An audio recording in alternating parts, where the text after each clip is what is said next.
समुद्र में नहाने के बाद खूबसूरत लड़की किनारे आई। जैसे ही वो तट पर पहुंची, उसने देखा कि उसका पति अपने कपड़े उतारकर एक नारियल के पेड़ की ओर बढ़ रहा है। फिर उसने देखा कि पति बेट पकड़कर उसे एक गोले की तरह बांध रहा है और फिर बंदर की तरह पेड़ के ऊपर चढ़ गया।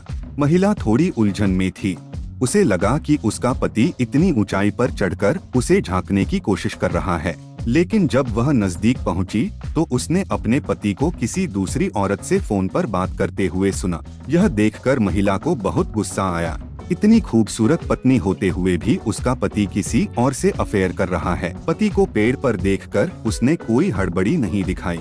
उसने आराम से पति का नाम पुकारा। आवाज सुनकर पति एकदम सहम गया। उसे लगा कि अब तो उसकी पत्नी उसे मार ही डालेगी। जल्दी से उसने बहाना बनाया और कहा कि वह ताजे नारियल तोड़ने में मदद कर रहा है। महिला ने इस समय उसके झूठ को उजागर नहीं किया। इसके बजाय उसने मुस्कुराते हुए सिर हिलाया और हाँ कह दी।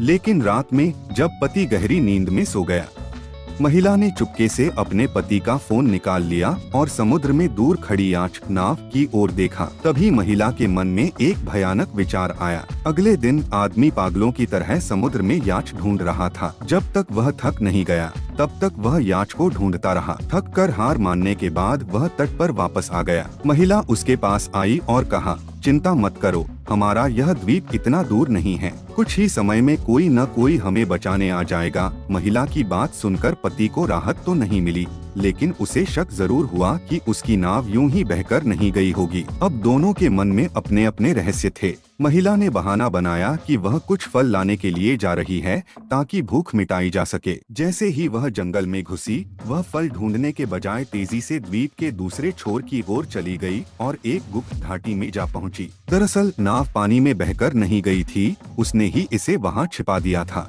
महिला ने यह सोचा कि अगर उसका पति किसी और औरत के साथ रिश्ते में है तो वह उसे सबक सिखाएगी। उसने उसके फोन को भी छुपा दिया ताकि वह किसी से संपर्क न कर सके और उसका यह विचार टूट जाए। महिला ने सोचा था कि वह अपने पति के साथ इस द्वीप पर रह सकती है, पर उसे नहीं पता था कि उसका पति, जो चुपके से उसका पीछा कर रहा था, यह सब देख चुका था। शाम को दोनों आराम से समुद्र किनारे लेटे हुए थे और साथ लाई हुई रेड वाइन का मजा ले रहे थे। दोनों के दिलों में सैकड़ों सवाल और योजनाएं चल रही थीं कि कैसे एक दूसरे को मात दी जाए। अचानक पति ने महिला के गले में स्पीड बोट की चाबी देखी। उसकी आंखों में एक ठंडा भाव आ गया। अगले दिन सुबह सबसे पहले वह आदमी उठा। वह चुपके से द्वीप छोड़ने का सोच ही रहा था, तभी उसकी पत्नी जाग गई। जल्दी से उसने बहाना बनाया कि वह नाश्ता तैयार करने जा रहा है। महिला ने जैसे ही अपने गले की चाबी को छुआ, उसे एहसास हुआ कि चाबी गायब है। वह तुरंत समझ गई कि क्या हो रहा है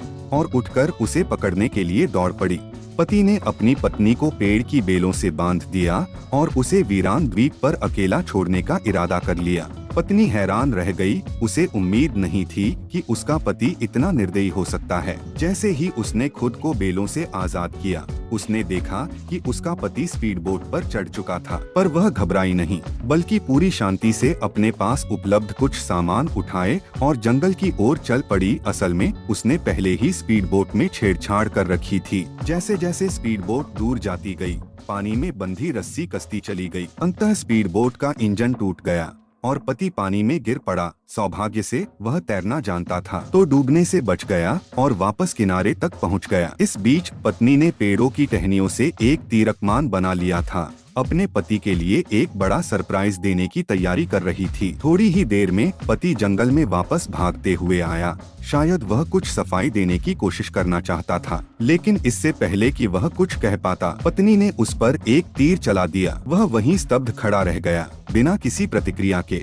पति को यह समझ में आ गया कि उसकी पत्नी अब उससे भी ज्यादा निर्दयी है। वह सचमुच उसे मारने का इरादा रखती थी। वह कुछ पूछने ही वाला था कि क्यों, लेकिन पत्नी ने फिर से धनुष और बाण तान लिया। तेजी से एक बाण उड़ते हुए आया और पति ने मुश्किल से बचने की कोशिश की। वह जल्दी से एक पेड़ के पीछे छिप गया, लेकिन पत्नी ने उसे छोड़ने का नाम नहीं लिया। वह हर कदम से उसके करीब आ रही थी। जब पत्नी ने फिर से निशाना साधा, पति ने चुपके से एक नारियल उठाया और उसे दूर फेंक दिया।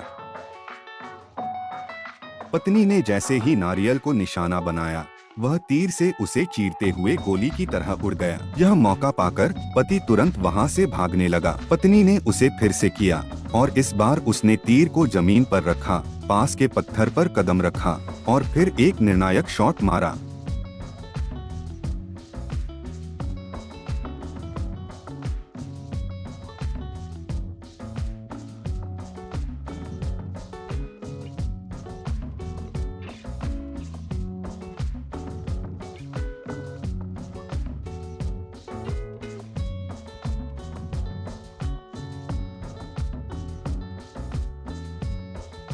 पति ने धीरे धीरे अपनी पत्नी के पीछे जाकर एक लकड़ी का डंडा उठाया और उस पर हमला करने के लिए तैयार हुआ। पत्नी ने अपनी तरफ ध्यान दिया लेकिन अपने पास खड़े पति को नहीं देखा। तभी पति ने उसे डंडे से मारा और वह जमीन पर गिर पड़ी। वह यह देखने के लिए उसके पास गया लेकिन गलती से उस शिकार जाल को सक्रिय कर बैठा जो उसकी पत्नी ने पहले से तैयार किया था। अचानक वह हवा में लटक गया।